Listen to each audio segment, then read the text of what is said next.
ఆకాశవాణి ప్రాంతీయ వార్తలు చదువుతున్నది కనపర్తి రాణి. ముఖ్యాంశాలు. జమ్మూ కాశ్మీర్లోని పహల్గాం ప్రాంతంలో పర్యాటకుల బృందంపై ఉగ్రవాదుల దాడి ఘటనను రాష్టపతి ద్రౌపది ముర్ము, ప్రధానమంత్రి నరేంద్ర మోదీ తీవ్రంగా ఖండించారు. విద్యుత్ వ్యవస్థలను బలోపేతం చేసేందుకు కేంద్ర రాష్ట ప్రభుత్వాలు కృషి చేస్తున్నాయని కేంద్ర విద్యుత్ శాఖ సహాయ మంత్రి శ్రీపాద యశోనాయక్ తెలిపారు.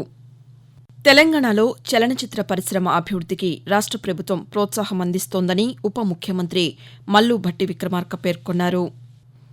సాగునీటి ప్రాజెక్టులకు ఆంధ్రప్రదేశ్ ప్రభుత్వం ప్రాధాన్యతనిస్తోందని జలవనరుల శాఖ మంత్రి నిమ్మల రామానాయుడు అన్నారు.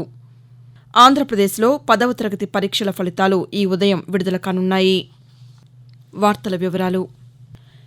దక్షిణ కాశ్మీర్లోని అనంతనాగ్ జిల్లాలోని పహల్గాం ప్రాంతంలో పర్యాటకుల బృందంపై ఉగ్రవాదుల దాడి ఘటనను రాష్టపతి ద్రౌపది ముర్ము, ప్రధానమంత్రి నరేంద్ర మోదీ తీవ్రంగా ఖండించారు. పహల్గాం ఉగ్రదాడి పట్ల రాష్టపతి ద్రౌపది ముర్ము దిగ్భ్రాంతి వ్యక్తం చేశారు. ఇది హేయమైన చర్య అని ఆమె విచారం వ్యక్తం చేశారు. ఈ చర్యకు పాల్పడిన వారిపై కేంద్ర ప్రభుత్వం చర్యలు తీసుకుంటుందని సామాజిక మాధ్యమం ఎక్స్లో పేర్కొన్నారు. ఉగ్రవాదంపై పోరాడాలన్న భారత ప్రభుత్వ సంకల్పం బలమైనదని నరేంద్ర మోదీ పేర్కొన్నారు.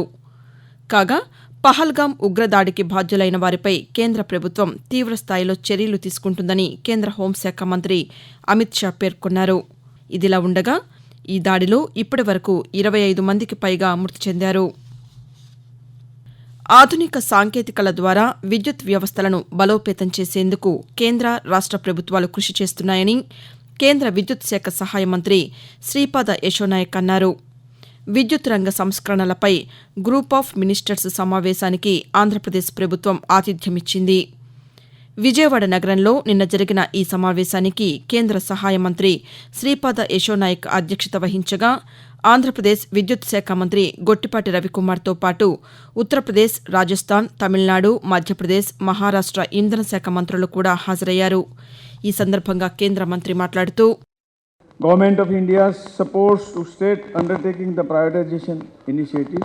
One major need was felt to having regulatory reforms, including ensuring the timely cost reflective tariffs, restructuring the APTEL, that is Appellate Tribunal for Electricity, with advocate benches, mandatory implementation of the fuel and power purchase cost adjustment, need to simplify and standardize the tariff and true-up order for better clarity and review the provision for net metering related to rooftop solar.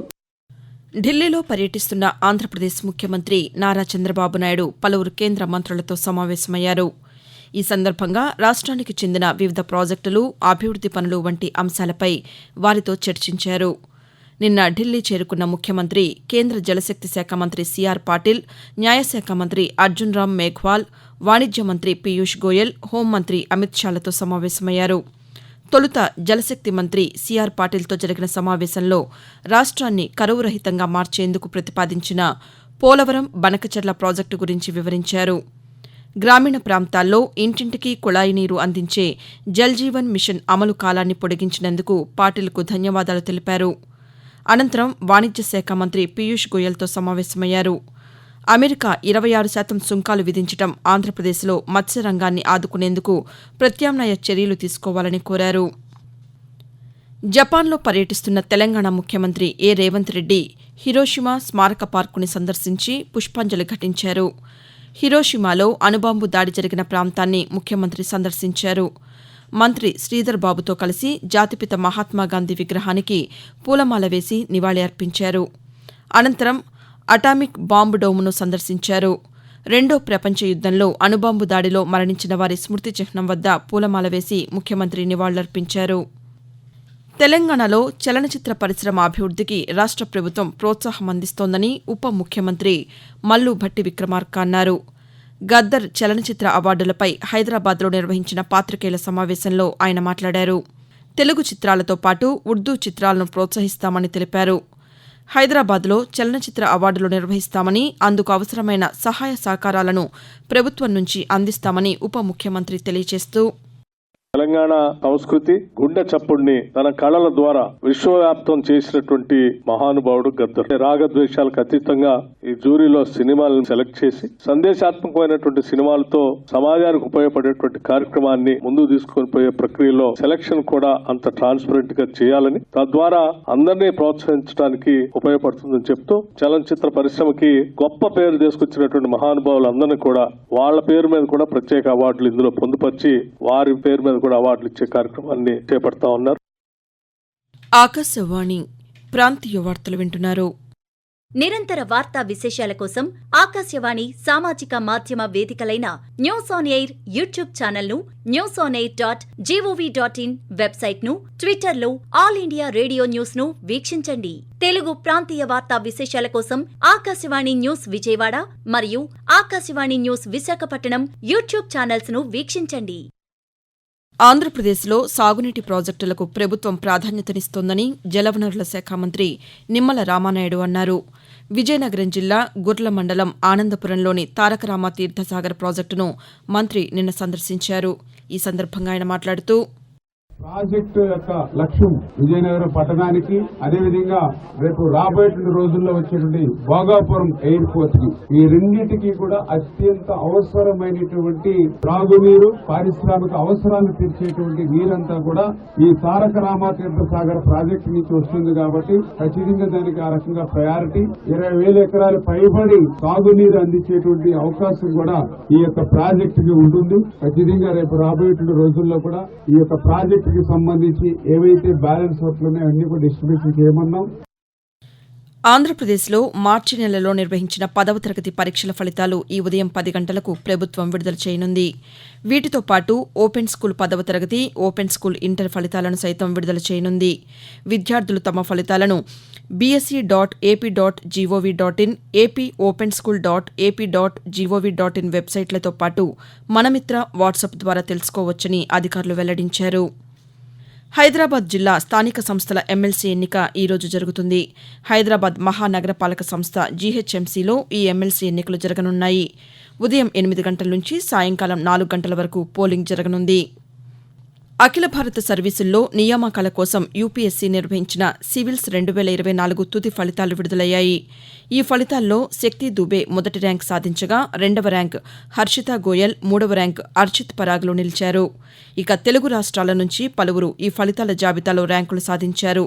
ఈ Sai Shivani 11వ rank సాధించగా, Banna Venkatesh 15, Abhishek Sharma 38, చెన్నంరెడ్డి Sivaganesh Reddy 119, Kolipaka Srikrishna Sai 190, Bollam Uma Maheswara Reddy 221, K Srinivasa Keerthi Reddy 316 ర్యాంకులను సాధించారు. Civils 2024 ఫలితాల్లో మొదటి rank సాధించిన శక్తి దుబే ఈ సందర్భంగా మాట్లాడుతూ, काफी सालों की मेहनत है, तो फीलिंग तो बहुत अच्छी थी. घर पे भी बताया, सब बहुत खुश हैं. अभी तो थोड़ी देर के लिए विश्वास नहीं हो रहा था, but now slowly the feeling is sinking in. Yeah, finally the dreams which was seen so many years back have finally culminated in. Indian Premier League ఐపీఎల్లో భాగంగా హైదరాబాద్ వేదికగా ఈరోజు Mumbai Indians, Sunrisers Hyderabad జట్ల మధ్య క్రికెట్ మ్యాచ్ జరగనుంది. కాగా నిన్న లక్నో వేదికగా Delhi Capitals, Lucknow Super Giants జట్ల మధ్య జరిగిన మ్యాచ్లో 8 వికెట్ల తేడాతో ఢిల్లీ క్యాపిటల్స్పై విజయం సాధించింది. వాతావరణం. దిగువ ట్రోపో ఆవరణంలో నైరుతి దిశగా గాలులు వీస్తున్నాయని అమరావతి వాతావరణ కేంద్రం తెలిపింది. వీటి ఫలితంగా ఆంధ్రప్రదేశ్లో వాతావరణ సూచనలను ఆ శాఖ అధికారి బి శేఖర్ తెలియజేస్తూ, ఆంధ్రప్రదేశ్ మరియు యానం దిగువ ట్రోపో ఆవరణంలో దక్షిణ మరియు నైరుతి దిశగా గాలులు వీస్తున్నాయి. వీటి ఫలితంగా ఆంధ్రప్రదేశ్ మరియు యానంలో ఈరోజు తేలికపాటి నుంచి ఒక మోస్తారు వర్షాలు లేదా ఉరుములతో కూడిన జల్లులు 1 లేదా 2 చోట్ల కురిసే అవకాశం ఉన్నది.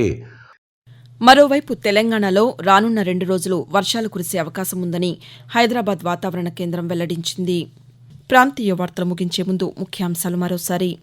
జమ్మూ కాశ్మీర్లోని పహల్గాం ప్రాంతంలో పర్యాటకుల బృందంపై ఉగ్రవాదుల దాడి ఘటనను రాష్టపతి ద్రౌపది ముర్ము, ప్రధానమంత్రి నరేంద్ర మోదీ తీవ్రంగా ఖండించారు. విద్యుత్ వ్యవస్థలను బలోపేతం చేసేందుకు కేంద్ర రాష్ట ప్రభుత్వాలు కృషి చేస్తున్నాయని కేంద్ర విద్యుత్ శాఖ సహాయ మంత్రి శ్రీపాద యశోనాయక్ తెలిపారు. ఆంధ్రప్రదేశ్లో 10వ తరగతి పరీక్షల ఫలితాలు ఈ ఉదయం విడుదల కానున్నాయి. ఆకాశవాణి ప్రాంతీయ వార్తలు ఇంతటితో సమాప్తం. తిరిగి 7 గంటల 5 నిమిషాలకు జాతీయ వార్తలు వింటారు.